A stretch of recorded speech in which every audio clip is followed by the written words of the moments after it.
Boa noite, meus amigos da Conversa ao Pé do Rádio. Aqui quem fala é Rubem Gonzalez, diretamente do portal Não a Mídia Golpista. Vamos nos inscrevendo no canal aí. Vambora que a fila anda, a fila anda. Clica aí no sininho para receber as notificações e vamos anabolizar o canal, tá? Bem, tenho que abrir o negócio falando da pesquisa Datafolha, que na realidade foram lá, pegaram uma xerox do Ibope, tiraram uma xerox, botaram em cima da mesa. Olha só, gente, eu não estou querendo iludir ninguém e quero que todo mundo, eu vou fazer igual o oficial Dureza, tá? Engole esse choro, porra, engole esse choro. Tua vida agora depende de instituto de pesquisa, caralho. Já falei desde o começo, estou mantendo minha coerência, eu sou uma pessoa coerente. Sou louco, sou escaralhado, boto pra fuder, mas é o seguinte, sou coerente. Disse pra vocês que nunca acreditei em instituto de pesquisa e não vou acreditar agora. E todo mundo deve fazer a mesma coisa. Tá? Os números são inconsistentes, são inverossímeis e não batem. Não batem pela lógica, pelo bom senso, pelo critério, por uma coisa chamada histórico. Por tudo isso. O Ciro não cai, o Ciro oscila, porque ele vai na sua margem. O Bolsonaro se mantém estável e o Haddad cresce na proporção daquilo ali, mas cresce mais ainda a sua rejeição. Não está batendo a conta. O Ciro ganha de todo mundo no segundo turno, não tem condições disso. Para você bater todo mundo no segundo turno, tá? Você tem que ser muito mais conhecido do que você é, porque senão o cara fala assim, hein? Hein? Quem? Quem? No segundo turno. Então, é o menor índice de rejeição. Não fecha. A conta não fecha. Mantenham a tranquilidade, a frieza. Não percam o foco, porque é isso que querem fazer. E, antes de tudo e antes de mais nada, o Ciro já deu uma ótima notícia. Não fecha com Haddad no segundo turno se Haddad passar. Não fecha. Isso é maravilhoso. Isso é a nossa grande vitória. Isso é a nossa grande vitória e eu vou desenvolver mais essa ideia aqui para frente, tá? Inclusive, meu caro e nobre presidente Ciro Gomes, vou aqui lançar um desafio. Aí eu vou saber no próximo debate se você me escuta mesmo, que eu tenho certeza que você me escuta. Eu quero que você deixe de forma enfática para o povo que você, em momento algum, se não passar para o segundo turno, isso é para falar no debate. É para falar no debate, Ciro. É para chegar e falar, em momento algum eu me aliarei a qualquer um desses que aqui estão, entre os que são líderes de pesquisas, dessas pesquisas fraudulentas, que o velho Brizola já falava nelas, porque essas pesquisas, elas partem para... Vamos um pouquinho para a história. Rapidinho. 89, pertinho. 89 aparecem dois furacões na política.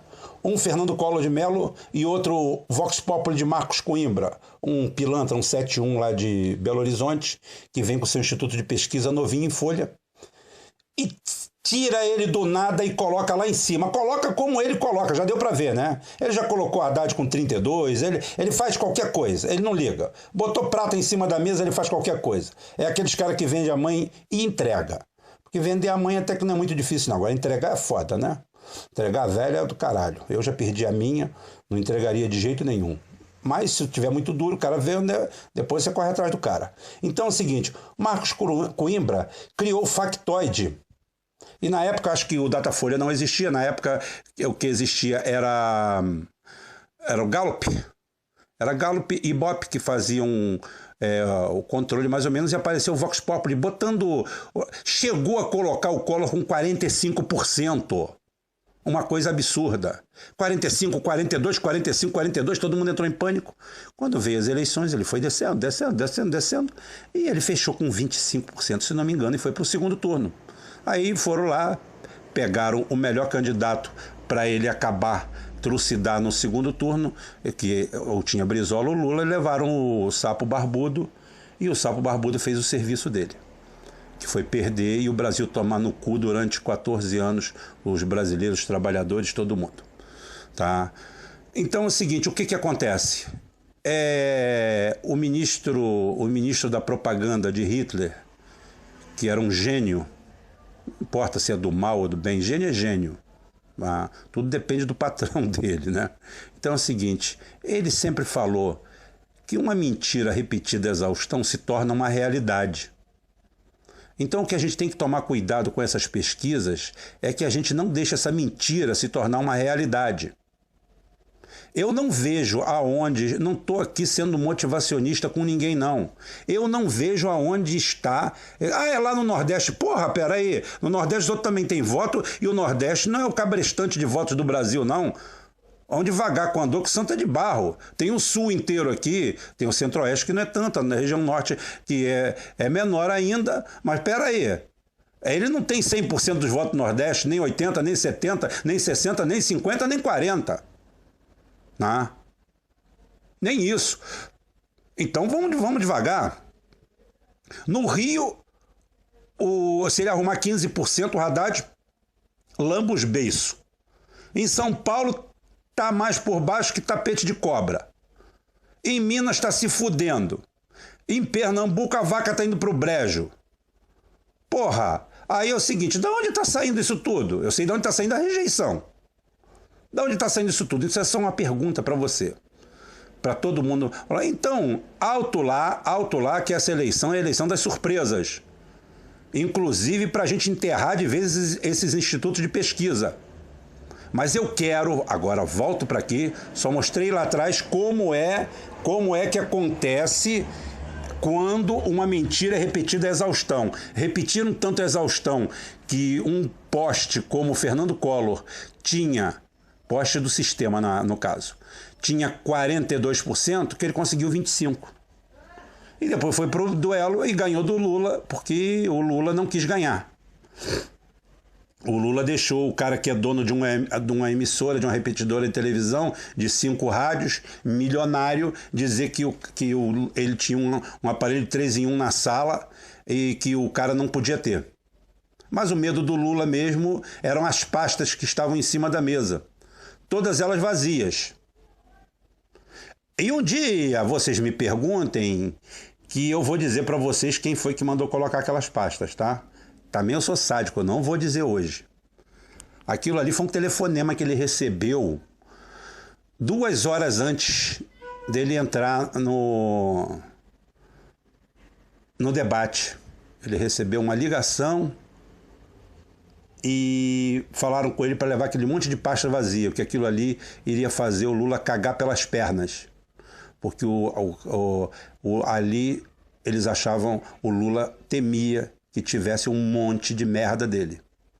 E não tinha nada, as pastas estavam vazias. Mas o blefe existe. A merda existia. Porque quem tem medo. Então, foi isso aí. Eu só levei esse ponto. Voltando aqui para o nosso assunto.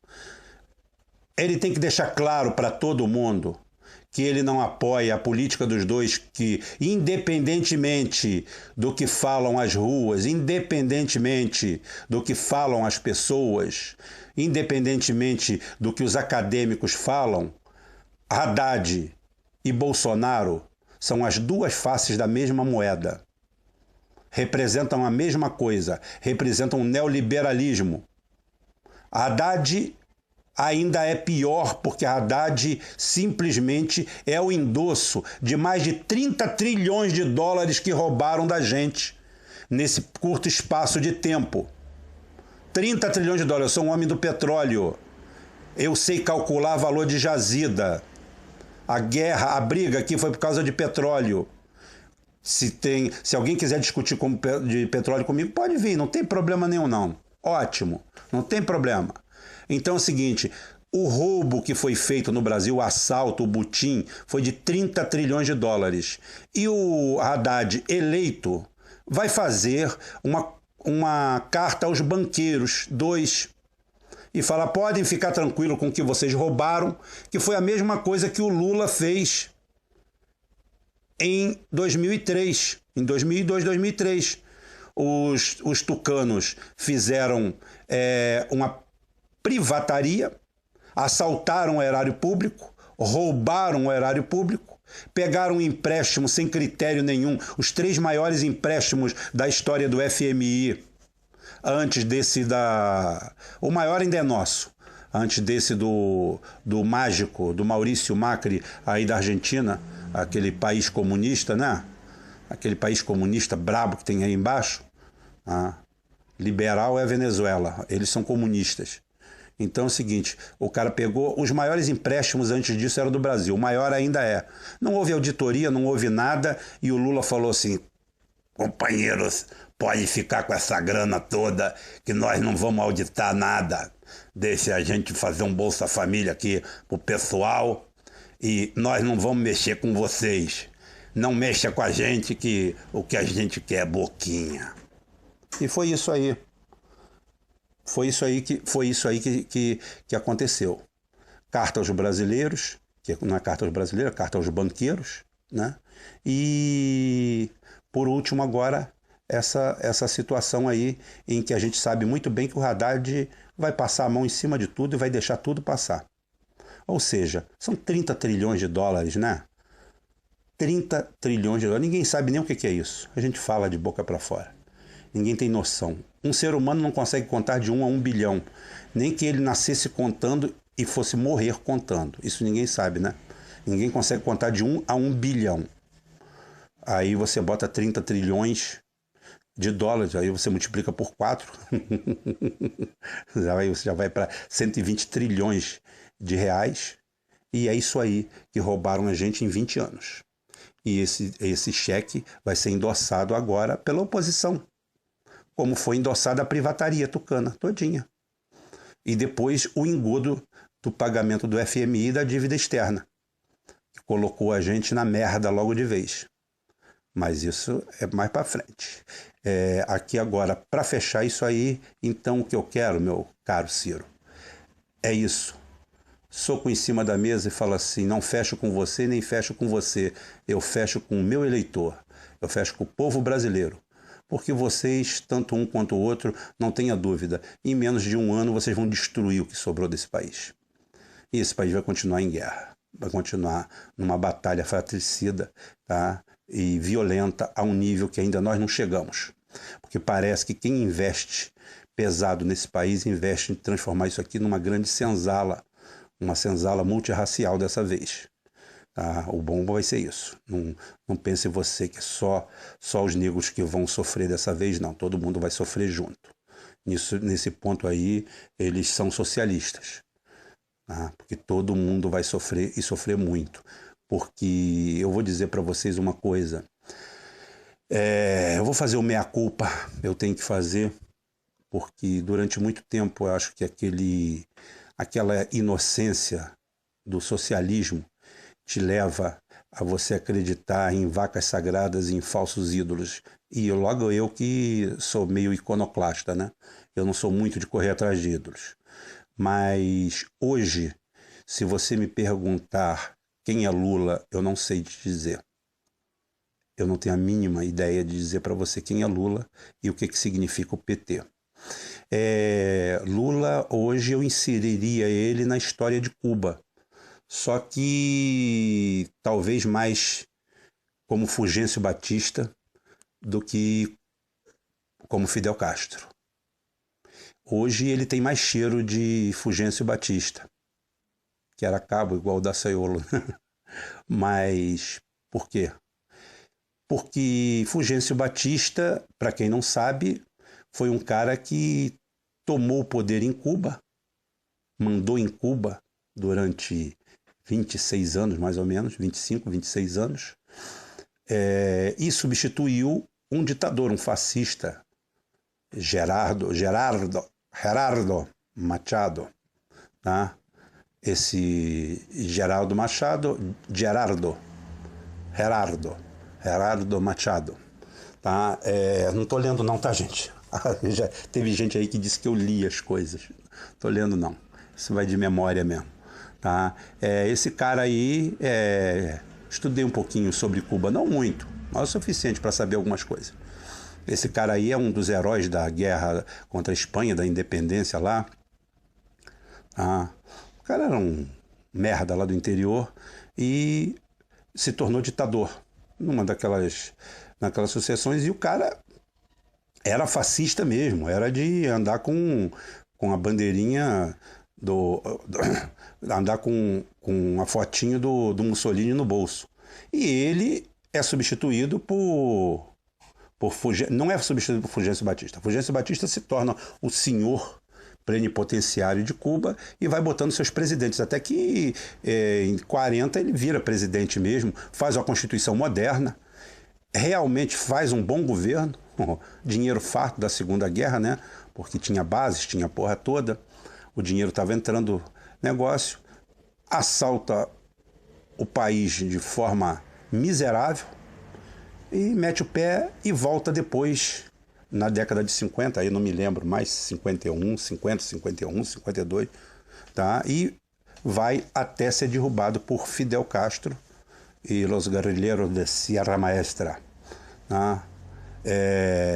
Então, ele era um revolucionário, que sempre foi colaboracionista dos Estados Unidos, sempre fez o jogo dos Estados Unidos e roubou à vontade, fez o que fez. Não estou aqui nem dizendo que ele é ladrão Lula, não estou falando nada disso. Estou falando de serviço que acontece com isso tudo. E depois dessas movimentações estranhas, uma perseguição muito estranha, que é perseguido por um lado e ao mesmo tempo incensado pelo outro. A Globo, e outra coisa, a perseguição é covarde, realmente. A perseguição é tipo novela das 8, novela das 9. Não sei se vocês olharam, repararam, mas a situação do Lula é um dramalhão. É um dramalhão, é um típico dramalhão de novela da Globo. O cara é perseguido até o capítulo final, sofrendo perseguições injustas.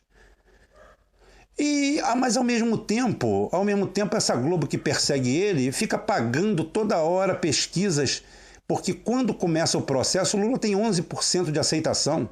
O Lula era um merda. Estava fudido, destruído pelo nome do PT, destruído pela baixa aceitação do PT. E o Lula começa a crescer, junto com o corolário de perseguições. Perseguido, e vai, e é realmente perseguido. Os processos são de exceção, mesmo obedecendo os ritos, mesmo obedecendo tudo, você vê. E ele nada de pedir asilo, de fazer alguma coisa de um estadista, ele aceita tudo isso passivamente. E o PT, que a gente vê aí pelas sacanagens que faz contra o Ciro, que faz contra toda a esquerda, as canalices, as bandidagens, vê que de inocente não tem nada. O pessoal entende dos parangolé da putaria e não fez nada, não reagiu nada, e ele vai preso dentro daquele grande movimento, faz aquela caravana que ninguém sabe por que a justiça não brecou aquilo. Você está contra a caravana do Lula? Não, aquilo ali é propaganda antecipada, aquilo é crime eleitoral. Ele não poderia fazer aquilo, nem ele nem ninguém. Mas aquilo é aceito pela justiça, aceito por tudo, aí continua aquele negócio todo. E agora, há uma semana do pleito, liberam ele para dar entrevistas. Eu sou contra o Lula dar entrevista? Não, eu sou contra até ele estar preso. Mas eu tô tentando entrar na lógica da coisa. Cadê a lógica disso tudo? Por que o Lula perseguiu? Daí é o seguinte, se ele foi preso, dura lex sed lex, por que ele não foi para um presídio? Mesmo em cela especial, mesmo qualquer coisa. Por que ele foi para um andar da Polícia Federal, onde ele recebe 30 visitas por dia e o próprio Haddad é cadastrado lá como advogado dele? Aí entra lá 20 vezes por dia. Aquilo é um bunker, um comitê político. Ou seja, eu não estou afirmando, mas eu acho que, honestamente, o palhaço disso tudo sou eu. Tudo está me levando a crer que o palhaço sou eu, é você que está escutando aí, que me escuta. Somos nós os palhaços dessa história toda. Porque o dramalhão está com cara de final feliz. Está começando a chegar a última semana da novela do Manuel Carlos ou de qualquer um desses bosta. Lembrei do nome do Manuel Carlos, não lembro o nome de ninguém. Tá? Porque é um dramalhão. É um dramalhão, inclusive pela perseguição insana, aquilo tudo, mas ao mesmo tempo nunca uma parte da novela deixa de exaltar. Nós estamos dentro de um roteiro, dentro de uma Matrix, dentro de um faz de conta. O Lula foi preso por um mandato em aberto que eu nunca vi um mandado de segurança, um mandado de prisão daquele. Nunca. Mandado. Mandato é outra coisa. Depois a gente explica também.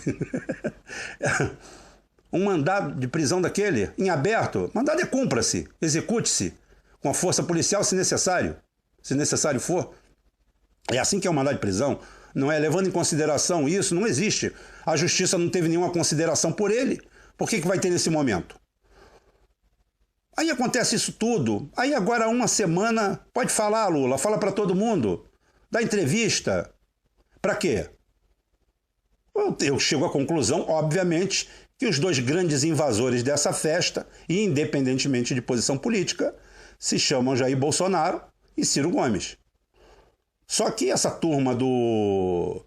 Eles criaram esses monstros aí do Bolsonaro e agora eu quero ver como é que eles vão engolir ele. Agora é que eu quero ver. Porque eles brincaram com fogo. Com a gente não, a gente vai só aprendendo. E Ciro, o apelo que eu tenho para fazer é não abandone a política. Porque esses caras, no máximo mais 4 anos, acabam de destruir o Brasil e você vai emergir, como já emergiu, como o grande líder disso tudo. E o papo que eu tenho que dar para vocês é o seguinte, meu amigo. É do Gugu, é do negócio, é sempre rir. Vamos para cima, vamos manter a luta, porque nós precisamos disso. Não acredite em pesquisa, não esmoreça. Isso é tudo uma gangue. E Ciro... O que eu falei, chega lá, bota o dedo na cara e fala assim, não te apoio, não te apoio. Principalmente você, com esse partido de pseudo-esquerda aí, tá? Que só sabe sacanear os outros. Não contem comigo. Partam para sua aventura sozinho. Sejam felizes com Eunício, com Renan Calheiros, com todo mundo. Sejam felizes com a sua gangue, com a sua quadrilha. Eu estou fora disso. Eu nunca vou participar disso. Até porque esse governo naufraga, com certeza. E você vai estar a salvo, tomando água de coco no canudinho. Uma boa noite, até amanhã, se Deus quiser, Ele vai querer, e vamos para a luta. Ela não acabou ainda não.